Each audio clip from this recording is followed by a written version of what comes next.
ciidigala hadashay iyo cid xoolahaygii magi doonto toona aanan garanayn ayaa haddana waxay ii dheertay in xadhig layla raadsanayo oo laygu yidhi maxaan ku dhahdaa isa soo xiray xadhig baa tahay 3 maalmood ka hor baa layla soo hadlay maalintii saddexaad koobaad telefoonka ma qaban because aanu telefoon aan garanti badan ma qabto shalay maahina daraad baa layla soo hadlay waxa laygu yidhi saldhigga dhexe ee Hargeysa ayaa laga doonayaa kaale de waxaan moodayay waan fahmi waayay de saldhigga dhexe Hargeysa waxa iga soo galay bari baan iman baan ku yidhi anigoo doonaya maxaan ku dhahdaa inaan tagaba saldhiggii dhaxoon idhaahdo de maxaa laygu haystaa ayaa shalay waxa dhacday in gurigaygii la dumiyo taas baan horta shalay u tagi waayay in la raadsanayo bariyahan oo dhanba waan ogaa kow horta wadanka markaan soo galay waxa laygu yidhi wax xaflada oo Soomaaliland ku qabsan kartaa haba yaraatee ma jirto dhibaato ka dhalan doonta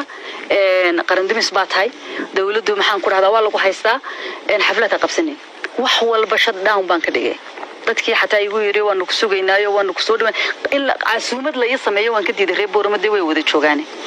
si aanu hadalba uga dhalanin taliska guud Somaliland ayaa laga soo amray in maxaan ku dhahdaa la xidho waxa la keenay oo wiigan la wareejinayay clip laga soo qaatay kowda luuliyo maran ku qabtay maxaan ku dhahdaa Mareykan aan ku qabtay على قرن دمس باتهاي على كصوماليا هرجيسة كجهستي وحلا هي كليبيات هرجيسة قد على كصوماليا كجهستي فلان ورد ده فيديو ده هنا كنا ويقروح بدنا لها إذا ما كاسي شيء عد كودينا وانهيا أنا جو فنانة صوماليات بانه ومد الصوماليات بقى سمن هذا الحمر جوكتي هذا جبوت جوكتي هذا جوجة جوكتي هذا هالكن جوكتو أنا جو هرت الشعبي الصوماليات هذا تين وادي سمنتين سياسي أنا جو ميه سياسة دين أنا جو وحبي مجلين على كان دونا نهي سكرة الجستيت كان دونا كي سكرة دولة كان دونا نهي سكرة مدحوينها دونا تاجر كرا قف حرة أيانا هاي Soomaalinimada idana cid umada ma fadhiisan naag Soomaaliyeed baan hayde marka ninkii doonaya inuu aniga xornimada yar soo hanjabay ilaa saaka dambi kala ad gashayo amar diidaad samaysay bay yiraahdeen oo wada soo xirin weyday shalay ta maxaan isxiraya xaafadeedii baa bad caafimaad mariseene anigoo raba inaan Hargeysa tagaa shalay gurigayga la dumiyo la igu dhiso soo xiray horta mid baan idin sheegayaa inaan nadiin imaado waan diiday anigu kaboor mana tagi maayo ka Hargeysana tagi maayo xaniiyay doontay in aniga inta la iimaado la xiro inta xoolaha iga la burburiyay xarig la igu dari maayo calanka Soomaaliyana gurigaygu inuu u dumay Soomaali way ogtahay anna waan ogahay de waxa ka dhigay baaba taas ayaa horta gurigan lagu qoray dumis jigjiga maalin weekan ka imi ba dumista lagu qoray maalintii dumista lagu qoray waxaan la hadlay ninka maayarka ka ah magaalada Boorama habeenkii markaan garaacay aan ku walaal gurigaygu dumis baa lagu qoray say wuxuu jiraan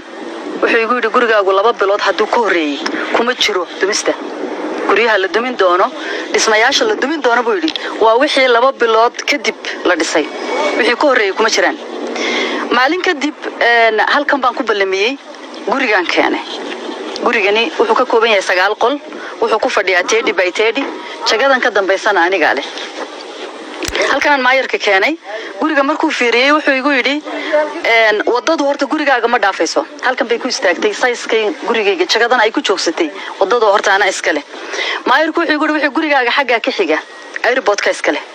maadaama ay tii noqonayso yaqalkaaga dhaafayna waxaan sameyn doonaa intaanay guriga soo galin baan joojinaynaa buu yiri gurigan hortiisa wada weyn baa mar tii anagoo isku og ayaa waxaan arkay inayna sheekadii ay dhowr way qaadatay intida iga gashay horta gurigani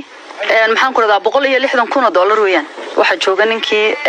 maxaan ku radaa engineerkii dhisayay baa jooga dhulku ku fadhiyo qiimihiisana dadka Boorama degan way garanayaan waxaan u tagay maayarkan ku noqday xafiiskiisaan ugu tagay xafiiska markaan ugu tagay wuxuu igu yiri waxaan la hadlaynaa ninka hawlaha guud gobolkan u fadhiya xafiiska markaan ka soo baxnay ninka hawlaha guud haystay maxaan ku radaa Saleeman xafiiskiisaan ugu tagay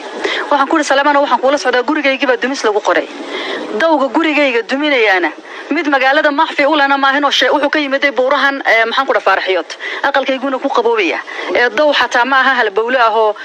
magaalada ka soo baxay ma aha gurigana ma dhaafayo marka waxaan doonayaa wala arinta inaad wax igala qabato gurigii soo eegto Saleeban wuxuu igu yiri gurigaaga dayrkay kaga dhacday inta yar dambe dayrarkuna dhulkay la mid yihiin oo dhulka iyo dayrarku midna magma ah waxaan ku yiri Saleebano waxaan ku leeyahay walaal geed meel ka baxay ma aha waa gurigaygii aan dhistay Boorama ku yaalay oo dumis ku qorteen ayaan ka hadlaynaa Saleeman maalintaasi hadalkaygu meel fiican ma gaadhin waan iskaga imay maayarkan la hadlay maayarku wuxuu ii sheegay inuu sameyn doono wax kasta oo gurigayga ku badbaadin doono maadaama ay wadada gurigayga ku dhacday ay guriga dhaafaynin oo guriga ku joogsanayso saas baanu maayarka isku ogeyn wii kadib waxaan ogaaday inaanu maayarku arrintan waxba ka qaban karin waxaanu ii sheegay wasaaradda hawlaha guud inay maxaan ku dhahdaa arrintan ay ka mas'uul tahay Saleebaan baan ku laabanay Saleebaan waan soo kaxaynay inaan ka u fadhiyo halkan wasaaradda hawlaha guud gurigaan keenay halkan buu noogu yimi wuxuu arkay inaanay wadadani guriga dhaafay inay guriga ku joogto waxa kale uu og yahay wadadan gurigayga ku dhacday inaanay wada meel u socoto amba magaalo kale u socoto meel oo kala taraafalayo oo cid ba anfacaysa ahayne buuraanta maxaan ku radaa faarixood ay ka timid oo dhinacna ay ka timid cid deganeen dhinacana ay u socotana aqalkayga ay ku dhamaatay Saleebaan waxaan ku walaalow saddex shay mid ii sheeg wadadani maadaama gurigayga ku joogsanaysa intaanay galin inaad joojiso ilaa sayskaygu bay ku istaagaysaa wadadan aqalka hormartay inaad inaad isticmaasho daawal badow baan nolahayn oo gurigu saddex wado lahaa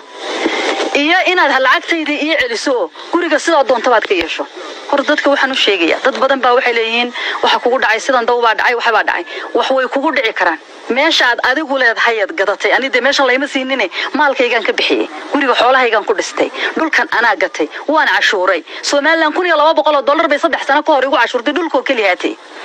meel iyagu siiyeen iyo meel waqti la igu siiyay toona maahay waa maalkayga horta waxaan ka hadlayno wada way kugu dhici kartaa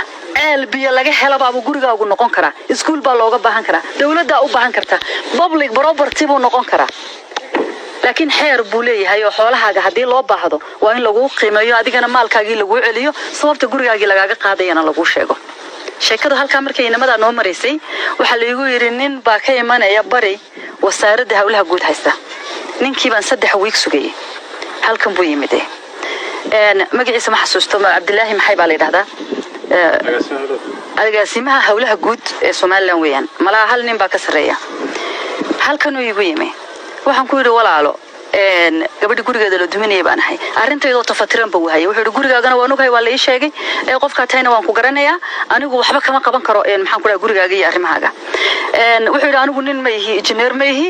hawlahani ma weeyaan waa siday wax lagu sheegay wax u dhaceen waxba kama bedeli karo waxaan ku yiri in adeer Soomaaliland geed baa xaq helay oo dawga hareerihiisa la mariyay laga leexiyay waxaan ka hadlaynaa geed ma ahe waa guriga waxa ay sheegtaa xaq uu geed helay ee gurigayga heli waayay inanka intaas oo ka xanaaqay furku tuuray oo baxay sidii baanu isku ogeyn guriga la iigu yimi anigoo raba inaan maalinta hadlo waxa la iigu yiri hadlin waxa maqan baro saafkii gobolka baro saafka sug baro saafkii baan sugayay sidoo kalena waxaan la hadlay maxaan ku dhahdaa inamaan la hadlayo waxa la ii balmiyay ninka hawlaha guud ba haysta ayaa la ii balmiyay Elwada Cabdilaahi Abakar kiibaan maxaan ku dhahaa balantiisa la iigu maqnaa anigu dalka rasidan kuma yihi marti baan ku hay tigir baan soo goostay mar walba tigir baan beddelanayo dib u dhigayo niman kale inta daba soconayo 2 bilood iyo maalmaha la ila meereysanay iyadoo sidaa tahay oo maaragtay aan sugayo maxaan ku dhahdaa inaan baro saabkii gobolka sugana aan dadkii ka ogolaaday aan minkan inaa Bakorna maxaan ku dhahdaa aan balantaas in la iga soo sameeyo ka ogolaaday ayaa shalay waxa lagu ku soo waabaristay aqalkayga arfidad la galiyay horta dad baa waxay leeyihiin guriyo badan baa la dumiyay guriyo badan lama dumin gurigayga la dumiyay shalay guriga halkan ku yaala abtigay baa leh fahmi baan nahay inaan gurigiisa shalay isagana arfidad la galiyay fahmi baan nahay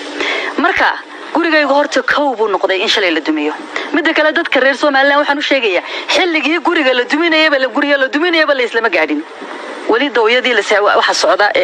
mashruuci dawiyada la sameeyay baa socdo dawiyadii ma dhamaan waa inay horta meeshii daw noqonayso dhamaato daruurka waaweyn iyo kuwa yar shaxdaaba inay dhamaadaan marka dadka lala kulmo nin walba maalkiisii waxa laga yeelayo in loo sheego de marka dumis haday noqoto iyo dumis hadaanay noqoninba in maxaan ku dhahdaa horta qofkii maalka lahaa de maxaan ku dhahdaa lagala hadlo de xoolihiisi loo qiimeeyo weeyaan waxay dawladdu lahayd iyo wax la siiyay iyo wax meel lagu rin waa maalkaygi ya inaanan anigu maalkayga ka soconayno onan ka tagay